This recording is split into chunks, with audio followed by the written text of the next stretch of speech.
Good morning, good morning, good morning. It's January 12th, 2022. It's a Wednesday, and for me, it is the fifth day under quarantine isolation after we tested positive last Saturday.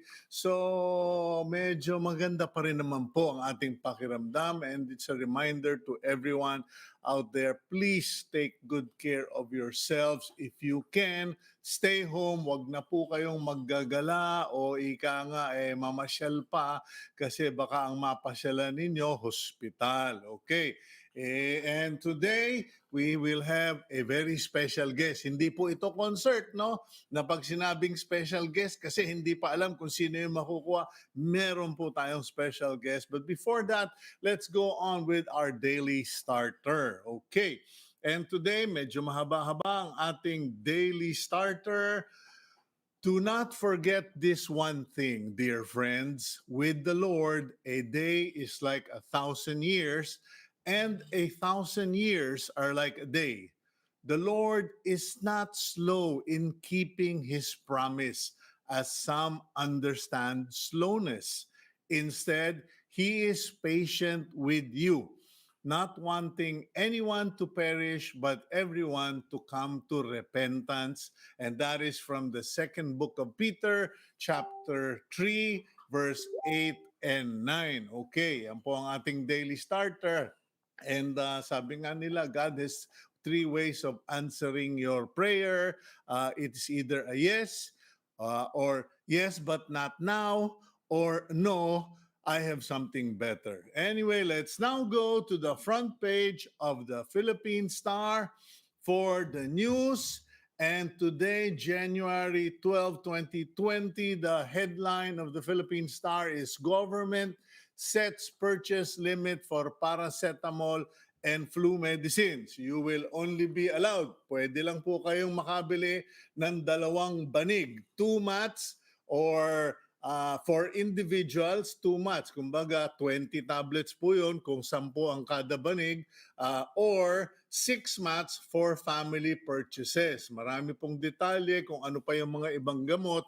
Basahin nyo na lang po sa Philippine Star in the paper or online. At the top of the Philippine Star, teachers want health break amid surging infections. Even teachers have now become affected by the Omicron surge based on a survey done by the Alliance of Concerned Teachers that revealed almost 50% of them have indicated suffering from colds, from flu-like symptoms, etc., etc. So ang panawagan ng ACT or Alliance of Concerned Teachers ay magkaroon naman po ng health break. Okay, now, on yung photo, that picture that you see just below the header is a photo taken at the East Avenue Hospital, along East Avenue, of course, in Quezon City. It says ER is in full capacity, workforce limited. Ganyan na po karamihan. That is the picture in many hospitals now. They're just overloaded and understaffed. Okay, number of COVID cases, ito po malungkot. We may have a lower number of COVID cases yesterday compared to Monday. However, we are okay, just for your information, 28,007 lang kahapon. Ang problema, the problem is 219 Filipinos died yesterday related to COVID. So, yun po, no, medyo, kung akala ninyong mild lang itong Omicron, kung Omicron sana ang tumama, paano kung Delta pala? Okay. Now, Omicron replaces Delta as dominant variant. Yan na po ang nireport ni Secretary Francisco Duque sa Pangulong Duterte that based on the latest sampling, mukhang mas marami ang lumalabas na kaso ng Omicron kesa sa Delta. Okay. That photo that you see, to the other side, there is the statement from the Private Hospitals Association that they are not obliged to shorten healthcare workers quarantine, because that declaration or announcement from the DOH saying that healthcare workers can shorten their quarantine period, medyo china-challenge ng iba-ibang grupo kasi bakit ganun? Patao rin naman kami, and we we are mortal. Bakit iiksian niyo yung aming haba ng pahinga at isolation, tapos pababalikin niyo na naman kami sa gera? So the Private Hospitals Association essentially said they are not obligated to follow that directive of the DOH. Every hospital has their own policies. Okay, yan po ang picture na yan sa gitna ng Philippine Star. People wait their turn to buy cold and flu medicines at the Mercury Drugstore in Quiapo. Okay, ayan po marami-rami na po kasi ang mga natatamaan nitong Omicron. Infections, shutdown, LTFRB, POEA, and big firms on scale down. Okay, that's now the biggest possible challenge that faces the Philippines, where government offices and private offices start shutting down because yung mga empleyado ay puro na may sakit. Okay? Hindi po biro. Maski na akong nakakapag-broadcast dito sa bahay, medyo this morning, I felt like I had vertigo. So, mild as it may be, you hurt as well. Okay, now, no curfew needed in Metro Manila according to Chairman Benhar Abalos dahil lahat naman daw po ng LGU are implementing their respective policies. And then Philippines now at critical risk for COVID. We've heard that announcement several days na. Last but not the least, ito po, ito masaklap. A protester is water cannon by firemen at the Liwasang Bonifacio. The rally is called for a stop to mandatory vaccination policies by government. Alam niyo po, we will probably disagree on that matter because for all intents and purposes, lives matter. Okay, now let's go to our main event for the day, our interview program. And like I said, we have a special guest, and I do mean special guest. And before anything, panoorin niyo muna itong introductory video. Ganun siya ka-special.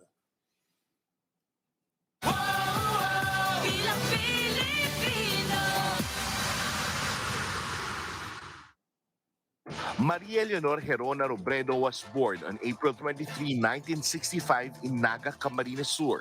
She attended the Basic Education Department of Universidad de Santa Isabel in Naga, graduating from elementary school in 1978 and from high school in 1982. She earned her degree in economics from the University of the Philippines, Diliman, in 1986. She then proceeded to study law at the University of Nueva Cáceres, graduating in 1992 and later passing the bar exams in 1997. Robredo chose to temporarily forgo law studies and instead decided to work as a researcher for the Bicol River Basin Development Program. There, she would meet her husband, then Program Director Jesse Robredo. In 2013, Robredo ran and won in the 3rd Congressional District of Camarines Sur. During her term in Congress, Robredo was the Vice Chairman of the House Committees on Good Governance, Public Accountability, and Revision of Laws, and was a member of 11 other House panels. Robredo authored several laws such as the Full Disclosure Policy Bill, People Empowerment Bill, the Participatory Budget Process Bill, and the Comprehensive Anti-Discrimination Bill. In 2015, Robredo announced that she would run for the vice presidential position under the Liberal Party in the 2016 elections. She was the running mate of then presidential candidate Mar Rojas. In a tight race against former Senator Bongbong Marcos, Robredo emerged as the victor with over 14 million votes. She has since spearheaded several programs under the Office of the Vice President, such as Angat Buhay, Telemedicine Program, Vaccine Express, and Swab Cab. On October 7, 2021, Robredo officially announced her presidential bid as an independent candidate. She will run with Senator Francis Kiko Pangilinan as her vice president. Okay, and introducing our special guest for today, none other than Vice President Leni Robredo. Good morning, Madam Vice President. Good morning, Cito. Good morning to everyone watching us. Cito, I'm sorry to hear that you tested positive. Sana okay ka naman. Okay naman, ma'am. Hindi ako tinatablan eh. Matandang kalabaw na raw. Anyway, welcome to the program. And speaking of COVID, Madam Vice President, I just would like to, it's of personal interest. Kasi nakita ko doon sa Facebook page ko the other day, merong nag-post and sabi, tarantang-taranta sila dahil wala silang makuwang paracetamol, wala silang makuwang gamot. Tapos nagpunta sila, sumubok, sabi na, baka sakali tayo sa OBP, sa Office of the Vice President, baka may makuha tayong gamot doon. And lo and behold, napadalan daw sila isang kahon, hindi naman dambuhalang kahon, but isang kahon. Eh sabi ko doon kay Paolo sa Office of the BPP, ba't sila meron? Ako wala. Uh, what are you doing, Vice President, regarding this situation that so many Filipinos are challenged by? Actually, Cito, we started with our COVID response operations, March of 2020. Yung pag-start pa lang. Pero yung mga programa kasi namin, they were really intended to just fill in the gaps. Pero as we were performing one activity after another, ang dami nag-emerge sa mga bago.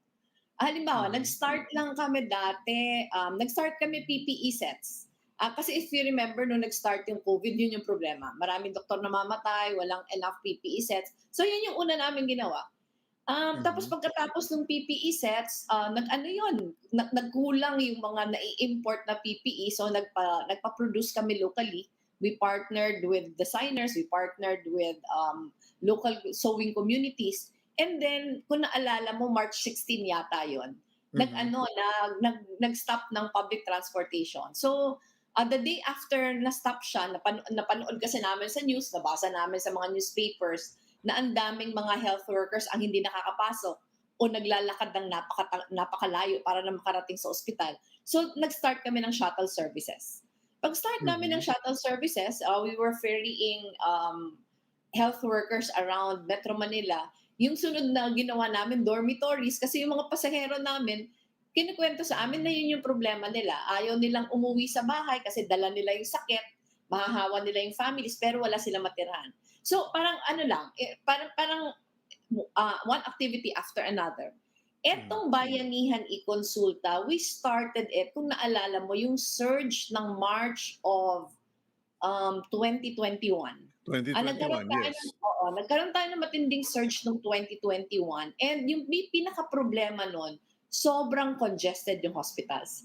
Ito yung time, Cito, na ang napapanood natin sa nababasa sa news, yung mga namamatay na, yung mga pasyente sa tent, sa labas ng ospital. Sa loob ng ambulansya. At saka natatandaan ko nun, VP, tumakas na ako nun sa Lipa eh. Umalis na kami ng Metro Manila, naglipa na kami. Pagdating namin sa Lipa, kinuwentuhan naman ako ng mga tao, kuyang, mga ospital dito, puro tiga Manila ang laman. Totoo. Actually, Cito, hanggang Nueva Ecija na hospitals, yung mga taga Manila doon na kasi wala na mapasukan dito. So, nag-iisip kami, nung una nga, Cito, inisip namin na maglagay kami na parang field hospital. Pero yung problema kasi sa field hospital, okay lang sana kung LGU kami kasi may capacity kami.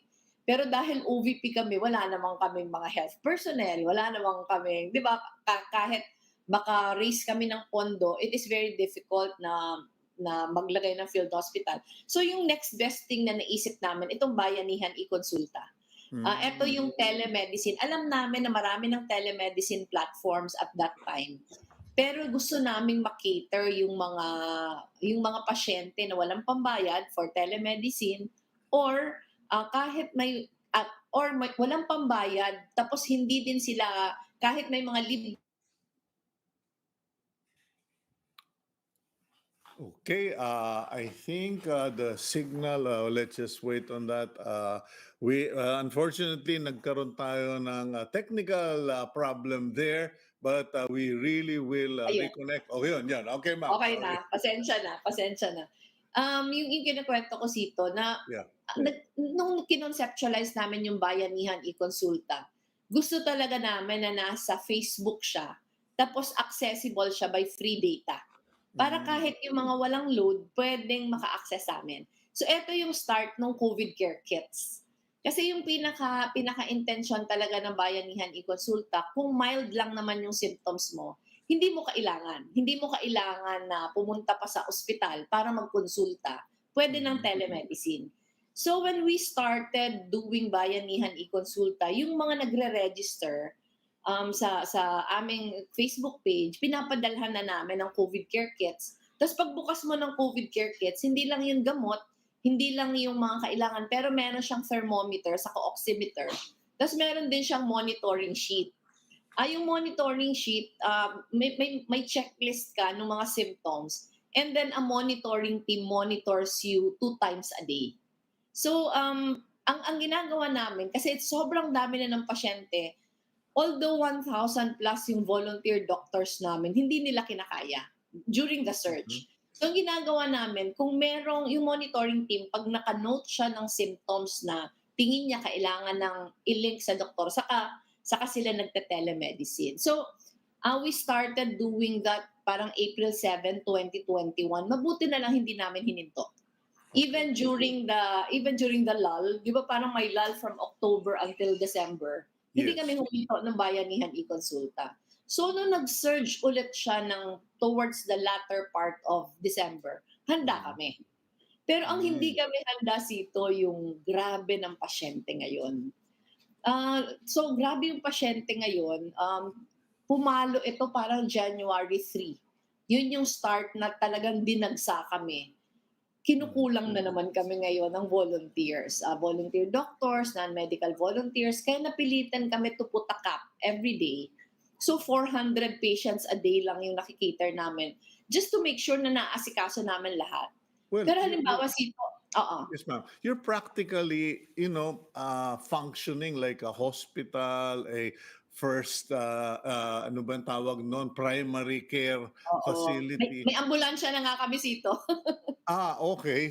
Yun na nga, doon na nga ako pupunta eh. Papaano na yan? But what does this tell you? You're running for president of the Philippines, and of course your track record speaks for yourself. Pero ano sa palagay nyo ang dapat mangyari sa Pilipinas? Kasi may mga nagsabing yung pagpapabaya, we have been criminally negligent of our health services in the Philippines. Not in just one administration, but through so many administration. Para bang hindi natin masyadong pinansin, okay, okay lang yan, eh ngayong nagka-COVID na, wala na, Totoo. nagbabayad na tayo ng kasalanan natin. Totoo. Parang parang ano nga Sito, parang yung pandemic exposed the systemic ills in our healthcare system. Ano Mhm. talaga ito, sabi mo nga parang naging masyado tayong complacent. Masyado tayong naging complacent in the past, na nung nagkaroon ng pandemic, dun tayo talaga, yung lahat na pagpapabaya natin over the years, naramdaman natin ngayon. So ito, maraming maraming aral, maraming mga lessons na nakuha natin dito. And yung number one lesson, yung healthcare system talaga kailangan nating ayusin. Mhm. Pag sinabi nating ayusin, we are not just talking about yung mga ospital aayusin o yung mga healthcare workers aayusin, pero it's the entire system. Yung kami nga yung nakita namin, hindi lang yung sistema yung problema, pero yung number one na problema talaga access. Pangalawang Mhm. problema yung affordability. Kasi sa atin Sito, whether we like it or not, we have to accept the fact na mahirap talaga magkasakit pag mahirap ka. Mahirap Mhm. magkasakit pag mahirap ka kasi, hindi accessible yung lahat yung klase ng healthcare na accessible sa mga may pera. So ito Mhm. talaga kailangan natin 'tong asikasuhin. How, Naipasa how na natin, oo. how would you go about that, VP Lenny? How would you go about fixing that problem? Kasi alam nyo, para na akong piyansador eh. May mga tinutulungan din ako. Eh, maski na may kaya, nawawala na yung kakayanan dahil patong-patong yung Nauubos. gastos, etc. Ubos. How would you go about fixing this First, the high cost of medicine in the Philippines. Actually, Sito, parang maraming levels na kailangan talagang ayusin. Yung first step na ipasa na natin, yung universal healthcare law. Mm. Naipasa na natin pero sobrang bagal ng operationalization nito. Maganda sana siyang first step pero hindi siya enough. So sa akin, ayusin sana yung pag-roll out ng universal healthcare law. Yung budget for health, dagdagan. Kasi sobrang liit ng budget natin for health. Kahit pag tiningnan mo, parating sinasabi na hindi kasi natin inaasahan na ganito kagrabe. Di ba? Ganito Mhm. kagrabe yung effect ng pandemic. Pero yung 2021 budget saka 2022 budget, prepare yun, pandemic na. Pero pag tiningnan natin yung budget, hindi pa din siya pandemic budget. Ang gusto kong sabihin, parang sa ibang facets ng operation ng pamahalaan, parang business as usual pa din. Tapos parang nakahiwalay lang yung healthcare budget na hindi talaga enough. So Mm. ito una, yung ayusin yung operationalization ng universal healthcare law. Pangalawa, ayusin talaga yung accessibility. Meaning to say, aayusin natin na for every region, for every province, meron talaga mga ospital na kumpleto. Kumpleto sa gamit, kumpleto sa tao, na yung mga taong nagkakasakit sa mga probinsya, hindi na nila kailangan lumabas pa ng Maynila para magpagamot. Pangatlo, talagang kailangan natin i-strengthen yung community-based. Kailangan natin yung community-based na ibaba sa communities, hindi lang yung paggamot, pero pati yung prevention. Kasi ito yung makakadagdag talaga sa accessibility. Yung PhilHealth natin, kailangan natin ayusin. Yung remuneration ng ating mga healthcare workers, kailangan natin ayusin. Kasi yung problema natin ngayon, kahit may mga kama pa sa ospital, wala na tayong workers. We are Mm. losing our workers kasi hindi naman natin sila ma-prevent. Hindi natin sila ma-prevent to seek greener pastures. Kasi may mga pamilya silang binubuhay. Yeah, So, VP. ang dami niya talagang Yeah. facets. Yeah, Sa VP, nag-congresswoman ka, no? You were a one-term congresswoman. You passed quite a number of laws, and then you're now vice president. You graduated economics, and you've been credited by analysts as someone who understands economics better than many candidates. But given that situation with nurses, for instance, yung mga nag-aalisan o kaya umaalis sa private sector, pumupunta sa kung saan saang ibang opisina, may mga nagsasabi, ba't hindi na lang kasi natin bigyan ng special allocation or allowance ang mga nurses? Kumbaga, it is a government stipend na. Ito yung government stipend, wag na lang kayong maglayas. Please lang kasi we can't afford your departure. Is that possible under a Robredo leadership? Ako sito possible siya pero hindi siya enough. Hindi Mhm. enough na bigyan lang natin sila ng stipend. Kasi halimbawa, pag tiningnan mo lang yung entry level, pag tiningnan mo lang whether may pandemic o walang pandemic, pag tiningnan mo lang yung entry level salary ng ating nurses compared to our, sabi natin, ASEAN neighbors, ang layo. Ang layo talaga um, kailangan nating ayusin ito eh. Kailangan nating ayusin yung pinaka-structure ng hindi lang sweldo pero yung lahat na benefits for our healthcare workers. Kasi pag hindi talaga natin ito inayos, ito na yung paglabas ng mga healthcare workers for other countries. Talagang ito yung patuloy na mangyayari. So And it's and dapat it's talaga scary. tingnan itong maayos. Oh, and it's scary, nakakatakot po 'yan kasi kung ngayon nga yung Philippine Airlines nagkansela ng maraming flights dahil wala silang flight attendants, yung POA, Office of the Ombudsman, etc. ay nagsara dahil sa mga infection. Baka mamaya isang araw wala na tayong mga ospital na bukas. Anyway, ma'am, Oo, totoo pasensya ka yun. na, no? Para itong first date natin, hindi ko naman pwede matanong lahat ano, in one day. Shift lang ako, no, sa economics. Kasi marami nagsasabi na you're qualified, you're well versed with economics, pero alam mo, kahit na super Leni ka pa, may mga nagsasabi, nako Sito, yung laki ng utang ng Pilipinas because of the pandemic, because of COVID, no president will be able to walk out of that storm unscathed. Kumbaga kahit Super Leni mabubugbog sa 6 years ng presidency dahil sa ating mga utang at mga kakailanganin. What's your perspective? Ito kasi, Sito, basically yung utang hindi naman masama. Lalo na sa panahon ng pandemic, hindi masamang umutang. Pero yung pinaka-question kasi saan natin ginamit yung utang.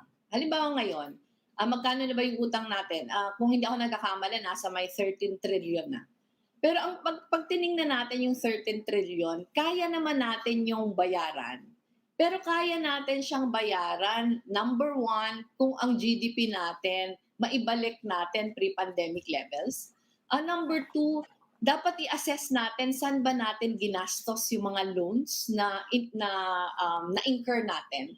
Kasi yung pinakamahalaga naman, parang for every peso or for every dollar na utang natin, dapat ang commensurate na return to investment dapat sobrang laki. So ang kailangan natin gawin, i-assess saan ba natin ginamit yung utang, sisiguraduhin natin na walang leak sa corruption, sisiguraduhin natin na kaya natin to inutang kasi yung return sa inaasahan natin mas malaki. Pag tiningnan natin ngayon yung debt to GDP ratio natin, 60% na yun. Parang yun na yung ceiling bago tayo mag-red flag. Bago nag-pandemic, nasa 40+% yung ating debt to GDP ratio. Gusto sabihin, yung capacity natin na magbayad ay assured pa. Pero pag lumampas tong 60%, mahihirapan na tayo. Okay. So unang-una sisiguraduhin natin na makabayad ka agad tayo. Pangalawa, sisiguraduhin natin na yung GDP natin mapataas natin. Para mapataas natin yung GDP, dapat yung ekonomiya mabuhay na natin. Dapat Ayun.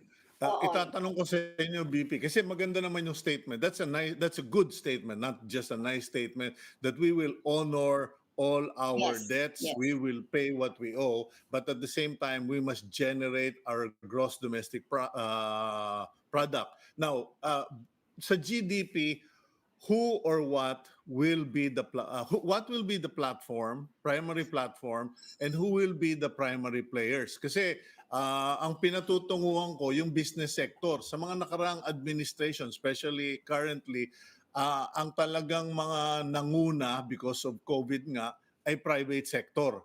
The private sector invested heavily.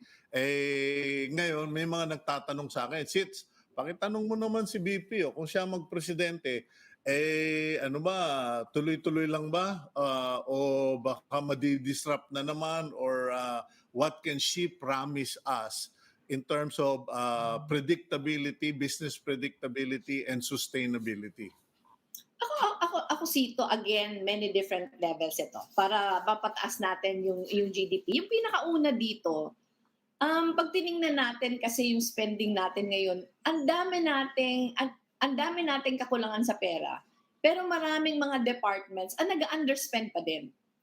At dahil nag-underspend yung maraming government agencies, nakakaapekto ito sa mababang GDP natin. So para sa akin, yung una dapat gawin, tingnan natin kung asan yung underspending. Ilipat natin siya dun sa mga departments na ang absorptive capacity ay mataas. Kasi makaka-boost ito ng ating GDP, yun yung number one. Yung number two, siguraduhin talaga natin na makontrol na natin yung pandemic. Kasi kung hindi natin makontrol yung pandemic, yung economy natin, roller coaster lang siya. Bubuti sasama. Pero yung pangatlo, granting na nakontrol na natin yung pandemic. Ano ba yung mga kailangang asikasuhin? Dapat naka-anchor siya sa framework na number one, kailangan natin i-restore yung trust sa government. Number two, kailangan natin i-strengthen yung ating institutions. Kasi yung sinasabi mo nga, yung predictability, yung level playing field, ito yung makakabalik ng tiwala sa pamahalaan. Wala tayong aasahan na onslaught na mga foreign direct investments kung hindi natin naayos yung pag-restore ng trust sa pamahalaan o strengthening ng institutions. Kasi when we are able to restore our trust in government and strengthen our institutions, ito yung assurance eh. Ito yung assurance that the Filipino people can count on their government to provide efficient and quality service. Actually, Sito, I think early December, naglabas, yung November naglabas kami ng kalayaan sa COVID plan. Mm. Yung early December naglabas kami ng kabuhayan para sa lahat. And we tackle this na pag maayos yung pamahalaan, ito yung first step para ma-ensure natin na yung tiwala ng investors, ay yung tiwala ng investors na hindi sila parang hindi magugulo yung kanilang investments dahil Okay, okay, okay, ha, na mukhang meron talagang sabit ang ating system, but we are praying that okay, the Lord will okay, restore there. The Lord is restoring our connection. Thank you. Okay, go ahead, Madam pasensya na. VP. Hindi, yung I was saying Sito na pag nabalik natin yung trust in government, Mm, naayos mm. natin yung ating institutions, una yung investors magtitiwala sa atin. Hindi mag-aatubilin na pumasok ng pera sa atin kasi sigurado sila na mapapangalagaan yung kanilang investments. Pangalawa, yung tiwala ng tao. Yung Mm. tao, pagkatiwa-tiwala yung pamahalaan, pag yung mga institusyon natin ay matatag at malakas, yung tao mas tiwala siya na yung gobyerno ay maaasahan niya Mm. para mag-render ng efficient and quality service for all Filipinos. So ito yung mga important first steps. Yun nga. Yung number one, Are assess you where we are right are you now. going to are you saying, Madam Vice President, that essentially it will be a situation where a president, quote unquote, Leni Robredo, will manage government and the private sector and investors run the business? Kasi parang kumbaga government will govern, business will generate and run the economy. Ako kasi Sito, halimbawa dito sa Office of the Vice President, marami kaming nagagawa because of very strong collaboration with the private sector. Yung Mm. paniniwala ko na role ng government, yung government dapat tinitingnan niya yung sarili niya na enabler. Enabler ng negosyo. Hindi yung ang laging role na tinitake niya, sobrang nagre-regulate at sobrang namumulis. Dapat yung ginagawa ng gobyerno, ine-ensure niya na yung climate for investment nandyan. Mhm. Tinitingnan niya yung sarili niya na partner ng negosyo and not the other way around. Okay, may I go deeper into your team, because when I was doing the assessment, naisip ko na malaking issue yung economic managers sa isang administrasyon. In fact, there have been times when economic managers nakipag-away sa Department of Agriculture, sa DOH, ganyan-ganyan.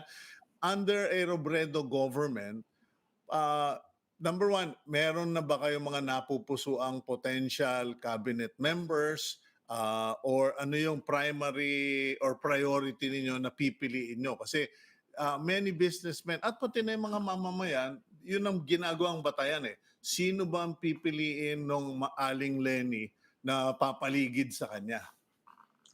Kami Sito, ever since 2016, when I started performing my role as Vice President, meron kami very regular na briefings, not just economic briefings, but briefings on many different topics and sectors.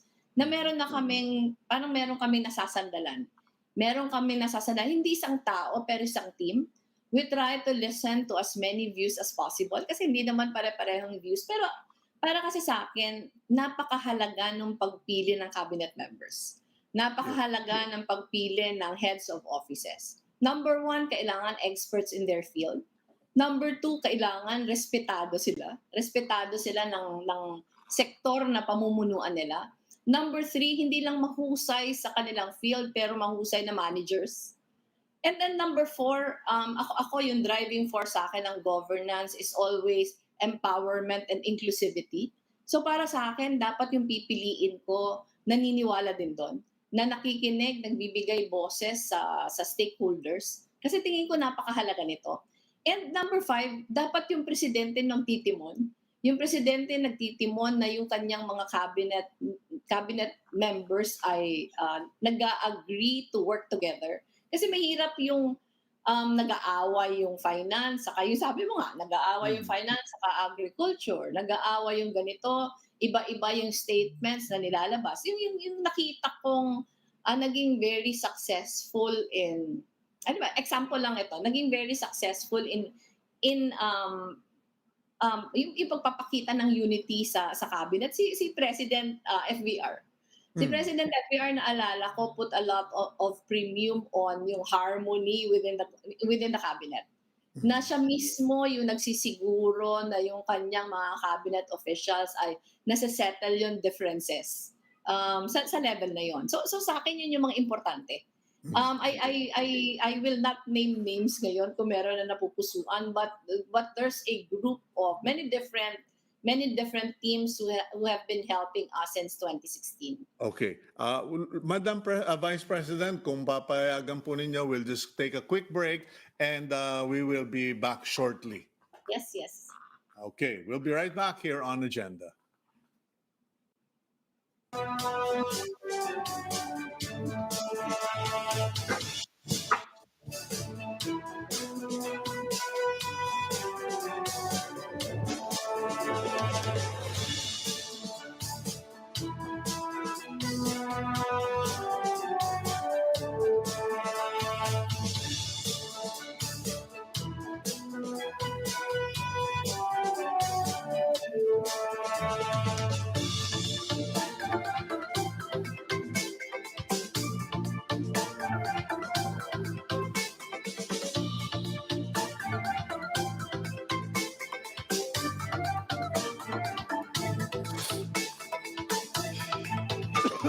Excuse me, pagpaulmanhin niyo po.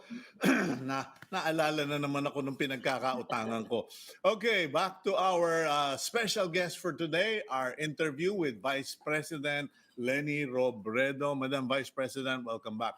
Okay, nagsabi na po kayo and I appreciate what you said that the first requirement is future cabinet members must be experts in their field.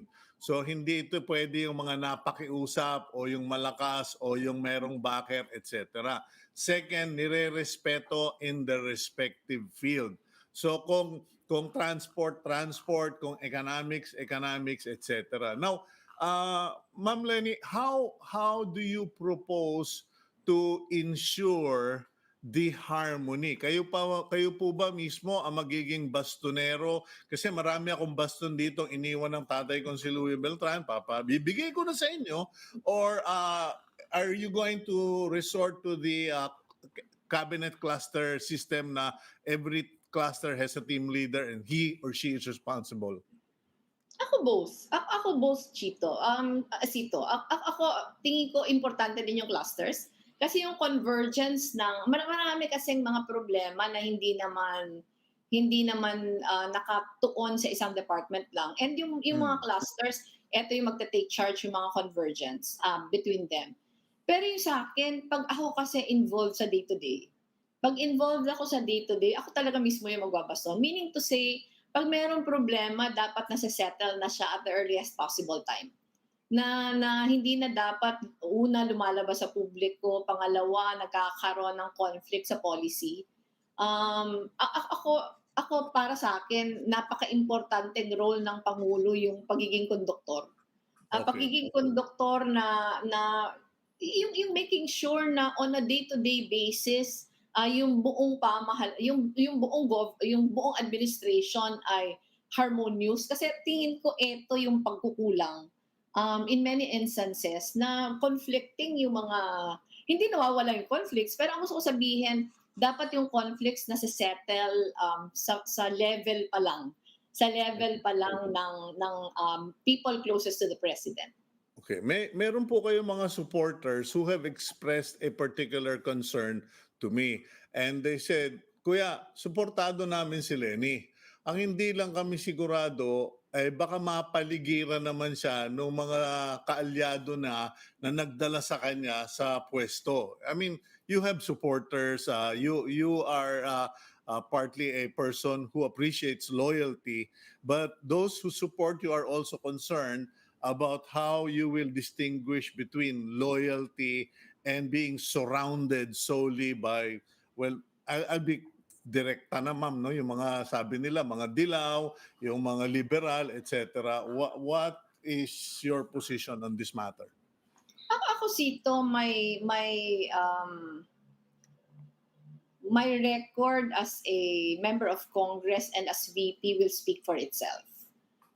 Unang-una, parating Sito sinasabi yung mga dilawan. Pero ang tanong ko nga, sino sila? Kasi right now, ang alam naman natin kung ano nangyari sa Liberal Party after the 2016 elections. Talaga na-decimate na. Talaga na-decimate na, kakaunti na lang. In fact, we had to resort to opening the party to non-politicians already. Because most of the politicians transferred parties already. Switched parties already. Yun yung number one. Number two, kahit Sito nung congressman pa lang ako, I was I was a neophyte politician. Nung kumandidato ako nun Sito, 180, 8 LGUs. Isa lang yung mayor nakakampi ko. Of 186, kasi kalaban ko incumbent eh. Of 186 barangays, 25 lang ng barangay captain sa akin. Pero nung umupo ako Sito, wala akong tiningnan. Wala akong dinistinguish. And yung mga kasama ko sa distrito ang makakapagsabi. Hindi nag-matter kung tinulungan ako o hindi. Patas yung aking pagtingin sa lahat. Wala akong tiningnan na partido at all. Nung nag-VP ako, the same. Talagang naunahan lang kami ng propaganda sa fake news na parating sinasabi na wala siyang sariling isip, sumusunod lang siya. Pero ang tanong ko nga, sino ang susundin ko? Sino ang susundin ko na wala lang nga? Most of the senior members of the Liberal Party are retired already. Gusto sabihin hindi na active sa politika. Konti na lang talaga yung natira. Marami yung iba na yung partido. And over the past almost 6 years, hindi naman nag-play ng major role yung politika sa pagiging VP ko. I reach out to everyone. I listen to everyone. Hindi tinatanong kung anong partido ka o kung kapartido ba kita o hindi. When we decide on things, yung mga policies na nilalabas namin, mga programang nilalabas namin, we are very big on private-public partnerships. So sa akin, madali lang kasing sabihin na hindi, I will be my own person. Pero let my record speak for itself. Okay, now nasabi mo na rin naman na marami dun sa mga na sumuporta sa iyo at in the beginning, ika nga parang Genesis no? In the beginning, lahat sila retirado na. They've all retired or outside of the political circle. But who now will be the new people around Leni Robredo? Because honestly, ma'am, hindi ko kilala. Ang nadidinig ko lang yung Barry, tapos nakausap ko recently yung Paulo, but I don't even know what they look like. And most people kind of wonder, sino yung magiging new faces? Is it going to be a younger generation? Because I think that's part of the aspiration, that the leader of the country brings in a younger generation of people. Kasi ikaw, ang laki ng bata mo sa akin. Kami, kumbaga kami dapat mga Hindi naman mga Sito. mga detainee na kami. Magkalapit lang tayo, magkalapit lang. Ako, I work with very young people. Ang average age yata sa opisina namin is 27.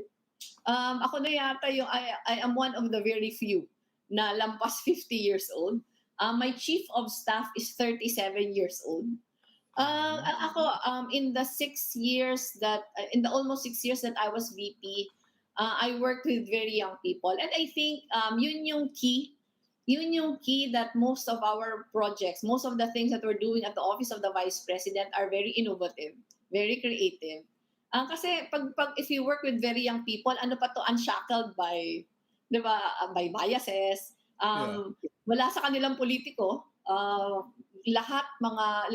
maraming fresh graduates, maraming galing sa NGO work, marami yung from many different spheres yung pinanggalingan ng people I work with.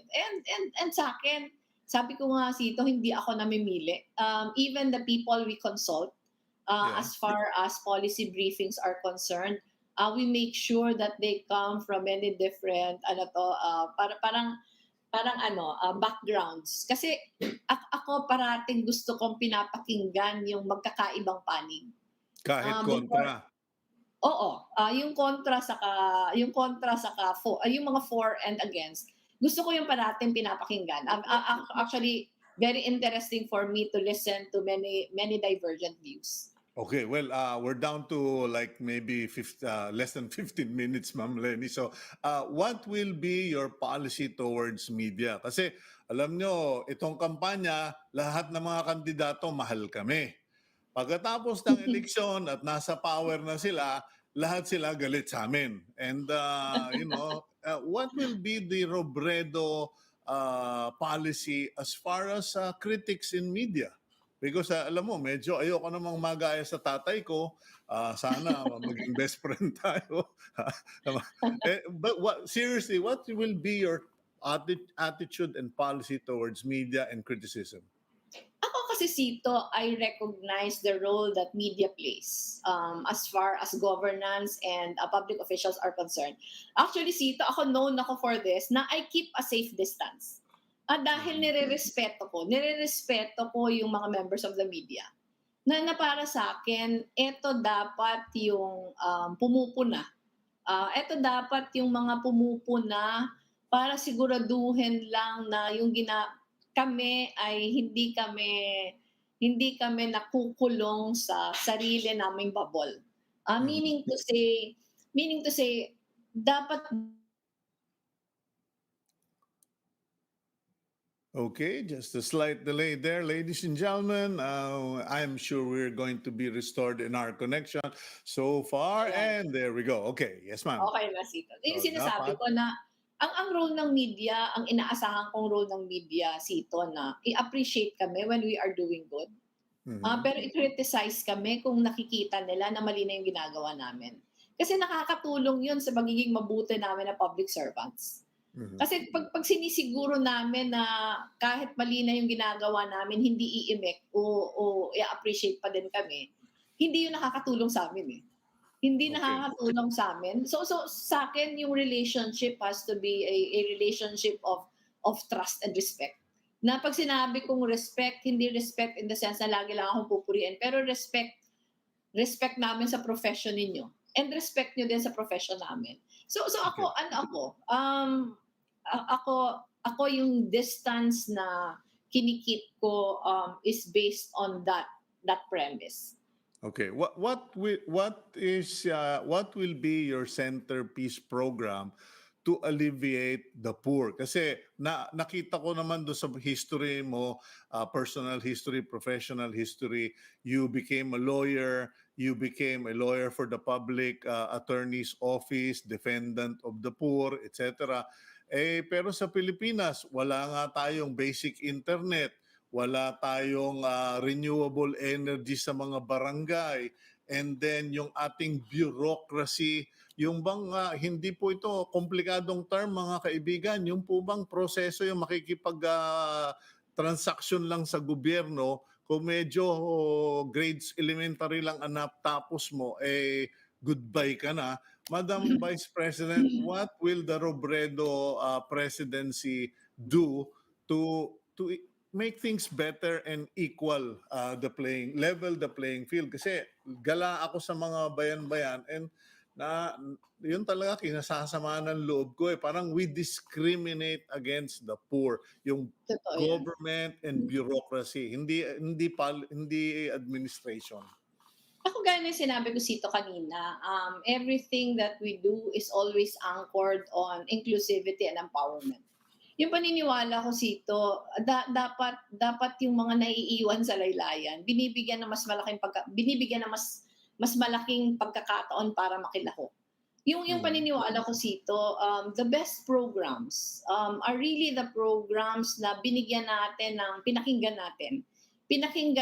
yung sektor na affected by it.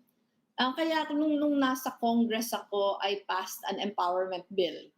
Yung empowerment bill, naglalayon sana na lahat na sangay ng pamahalaan mandated na bigyan ng parang i-welcome yung mga people's councils to participate. Halimbawa, pag tiningnan natin sito yung mga, halimbawa yung mga departments natin, ito common ito across all administrations, across many different departments. Pag tiningnan natin, halimbawa, ano yung accomplishments, laging yung sukat natin, ano yung ginagawa nila. Halimbawa, pag sinabi natin nutrition, ganitong number ng mga bata yung aming pinapakain. O pag sinabi natin agriculture, ganito yung mga inputs na binigay namin o ganito yung equipment na binigay namin.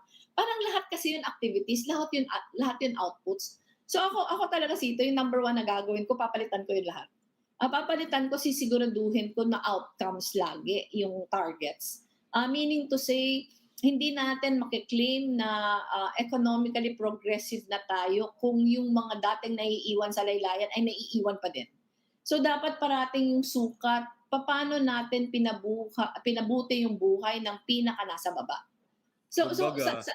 Kumbaga, ano ang kinalabasan? Ano yung kinalabasan? Yung outcomes nga sito. Kasi ang napapansin ko to kahit sa opisina namin sito, isang bagay ito na painstakingly binago ko since I started work. Kasi yung, di ba, every quarter may i-report sa'yo, ganito yung aming ginawa. Laging sinasabi ko, ano yung resulta? Ano yung resulta ng ginawa? Kung ginastos natin yung ganito, ano yung resulta ng paggastos natin? Hindi pwedeng sasabihin mo lang na nagbigay ka ng ganito, pero yung binigyan mo, ano nangyari sa buhay niya? Nagastos namin yung pera, yun ang resulta. Pero yung magsasaka, gutom pa rin. Yung rebelde, galit pa rin. Okay, ma'am, yeah. So sa amin dito, even sa Office of the Vice President, very conscious kami nito. Very conscious kami na hindi numero yung tinitingnan, pero yung quality ng serbisyo. Okay, ang hirap nito kasi yung Ibong Adarna nahuli ko na, kayo ngayon ko lang kayo nahuli.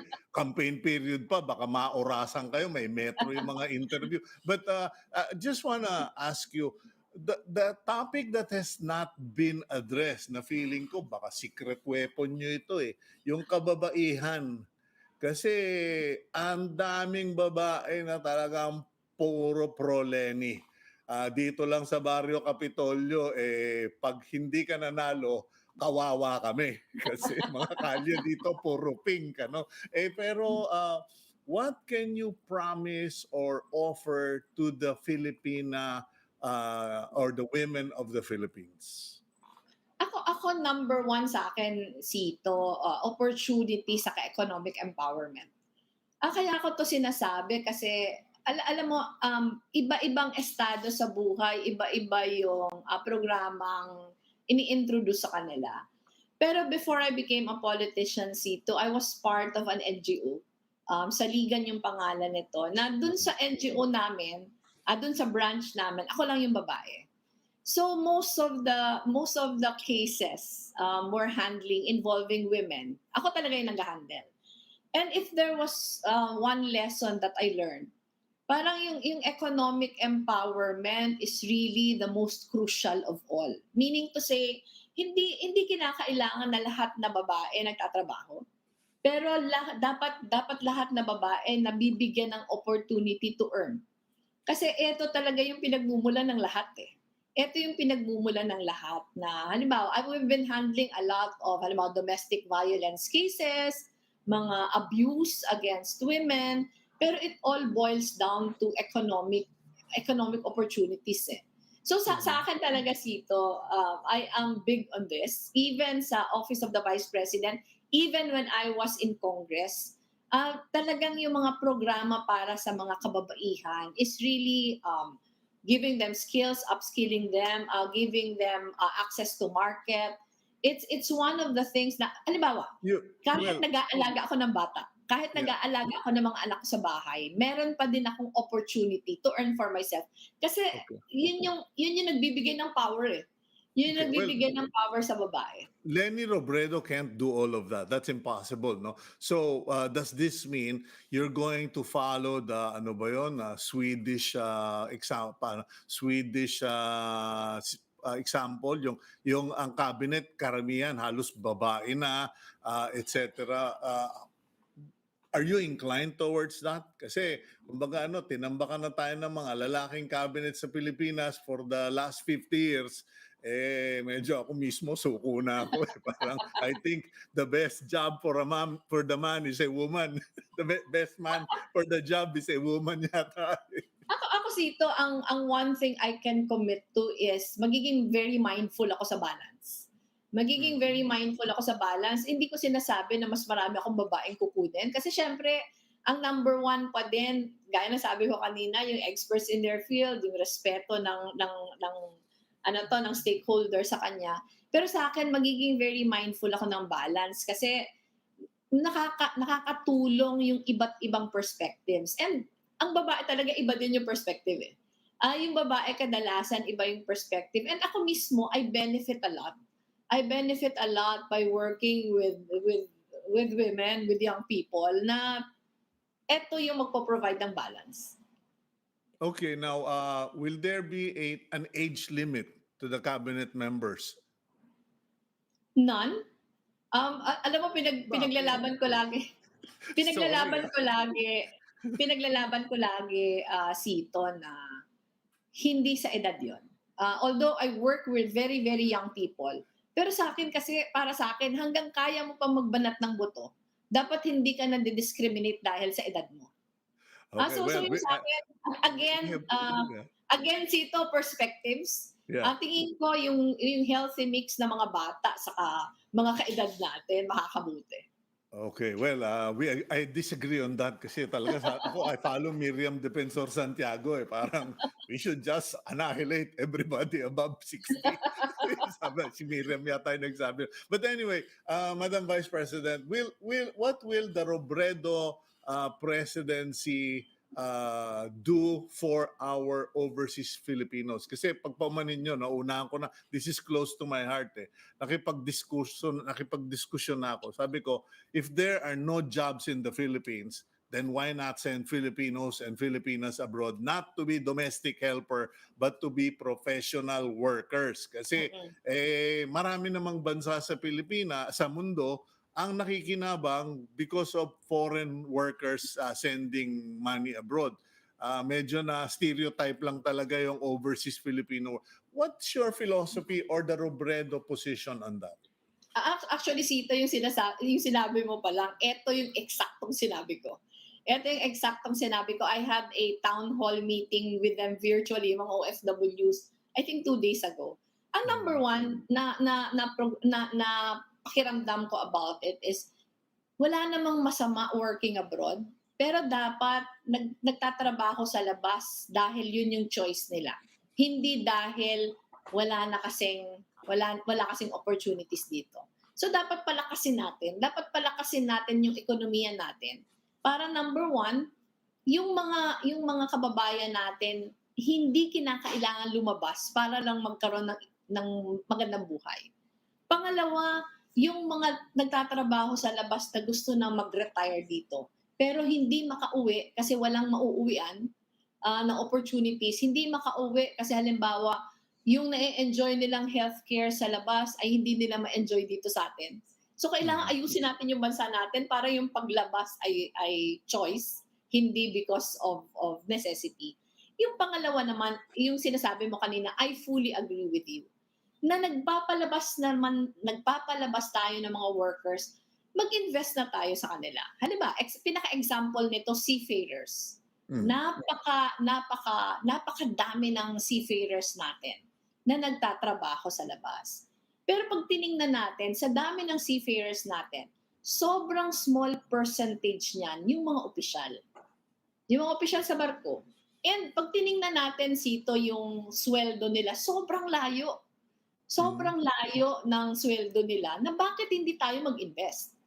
Bakit hindi tayo mag-invest na, halimbawa yung senior high school natin, yung mga maritime schools natin, siguraduhin natin, halimbawa senior high, piniprepare na natin sila for a cadetship program. Actually, may sinimulan kami nito, Sito, sa Bulan, Sorsogon, na piniprepare natin sila for a cadetship program. Yung mga maritime schools natin, sisiguraduhin natin na at par with international standards, yung mga graduates nila, para lalabas lang naman sila, maging opisyal na sila.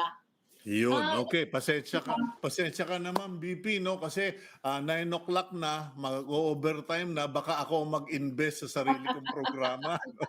But anyway, thank you very much. And a few last words, ma'am, for our viewers. Ako lang, dumadaan tayo ngayon sa napakahirap na panahon. Yung surge, grabe. Yung akin lang, ang aking paalala na yung mga health protocols na matagal nang inuulit-ulit sa atin, susundin natin. Yung opisina po ng Vice President ay handa na tumulong kahit sino nagkakasakit. Meron po kaming bayanihan e-consulta, handa kami noon. We're doing swab cabs. This morning, Sito, after this interview, I will be in Payatas. We're doing a swab cab there. Yung mga kailangan ng mga libreng swabbing, dispose po kaming gumawa noon. Pero ang makakaalpas lang po tayo dito sa pinagdadaanan natin ngayon, pagsama-sama tayo at tulong-tulong. Okay. Kaya yung sa akin po, I encourage everyone to contribute in whatever help you can. By staying at home, you already contribute sa mga nagkakasakit po. Ng aking dasal na sana gumaling na kayo at sana hindi na humaba pa yung kahirapan na pinagdadaanan natin. Pero mahirap man po yung sitwasyon, basta sama-sama tayo, walang imposible. Okay, at sana naman po, magwagi kayo, Madam Vice President. Thank you for your time this Thank you, morning. Sito. God bless you. Thank you very Okay. much. And that's our Vice President Leni Robredo. I leave you with our week's blessing quickly. But those who wait for the Lord will renew their strength. They will mount up with wings like eagles. They will run and not be weary. They will walk and not faint. Thank you very much for joining us this morning. I'm Cito Beltran thanking you and asking you, please keep it here on One News PH.